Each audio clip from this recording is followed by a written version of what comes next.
ஒரு சின்ன உதாரணம். ஸ்கந்த சஷ்டி சத் சங்கத்துல 30 நாளைக்கு முன்னாடிங்க நான் சொன்னேன் 2035ல ஏழ்மையே அழிஞ்சிரும், பாவர்ட்டி எராடிகேட் ஆயிடும் சொன்னங்கயா.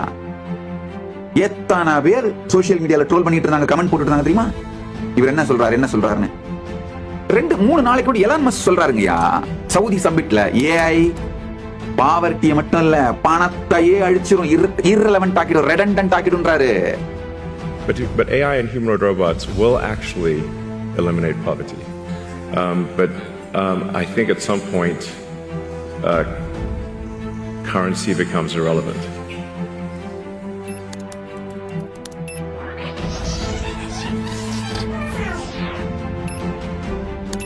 அடுத்த ஒரு 10 ஆண்டுகள்ல நல்லா புரிஞ்சுக்கோங்க, அடுத்த ஒரு 10 ஆண்டுகள்ல வறுமைங்க பேச்சே இருக்காது. என்ன சாமி சொல்றீங்க? நான் சொல்றதெல்லாமே சொல்லும் பொழுது எகத்தாளமாகவும் நகைப்புக்குரியதாகவும் தான் தெரியும். 15 வருஷத்துக்கு முன்னாடி என்னுடைய சத்சங்கங்களை எடுத்து பாருங்க, மிக தெளிவா சொல்லியிருக்கேன்.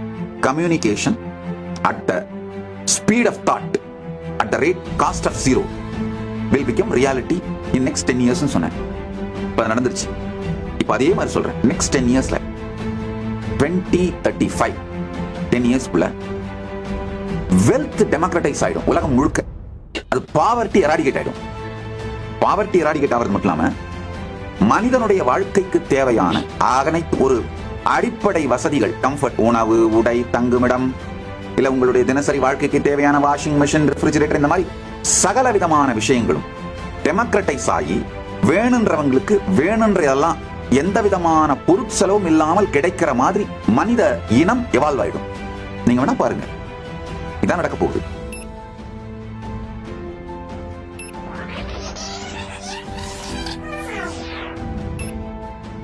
எலான் மஸ்க் இன்னொன்னு சொல்றாரு, poverty is an engineering problem. I see poverty as more of an engineering problem than an unsolvable social issue.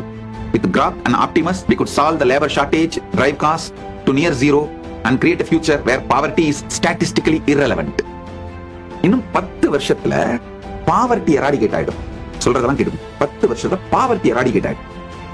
உங்க வாழ்க்கைக்கு தேவையான கம்ஃபர்ட்ஸ், உணவு, உடை, உறைவிடம், மற்றபடி உங்க வாழ்க்கையை நடத்துறதுக்கு தேவையான washing machine, fridge, TV, devices, gadgets, உங்க வாழ்க்கையை நடத்துறதுக்கு என்ன வேணுமோ அத்துணையும் எந்த விதமான தனிப்பட்ட உழைப்பும் இல்லாமல் உங்களுக்கு கிடைக்கும். வேலைக்கு போறது உங்களுடைய ஹாபியா இருக்கும். அதாவது உங்களுக்கு விருப்பப்பட்டா போய் கார்டனிங் பண்ணலாம். It will be more hobby. அதனாலதான் சொல்றேங்க, வரப்போகின்ற உலகத்திற்கு உங்களை தயார்படுத்திக் கொள்ளுங்கள்.